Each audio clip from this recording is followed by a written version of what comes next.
সবাই ভাবে আমি বদলে গেছি। আগের মতো কথা বলি না, হাসি না, অপেক্ষাও করি না কারো জন্য। কিন্তু কেউ দেখে না। বারবার বোঝাতে বোঝাতে একটা মানুষ ধীরে ধীরে চুপ হয়ে যায়। আমি রাগ করিনি, অভিমানও না, শুধু বুঝে গেছি সবাই পাশে থাকার কথা বললেও সময় এলে মানুষ শুধু নিজেরটাই বোঝে। একসময় আমিও বিশ্বাস করতাম ভালোবাসা মানেই থাকা। এখন জানি ভালোবাসা না, মানুষই বদলে যায়। সবচেয়ে কষ্টটা তখনই লাগে যখন তুমি কাউকে নিজের ভাবো আর সে তোমাকে নিজের বলে পরিচয় দিতেও ভয় পায়।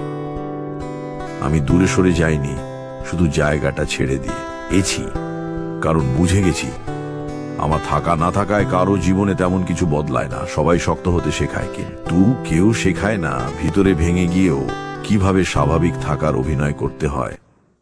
তাই এখন আর কিছু চাই না, না বিশেষ জায়গা, না বিশেষ মানুষ। শুধু চাই একদিন যেন কেউ সত্যি করে জিজ্ঞেস করে, তুই আসলে কেমন আছিস।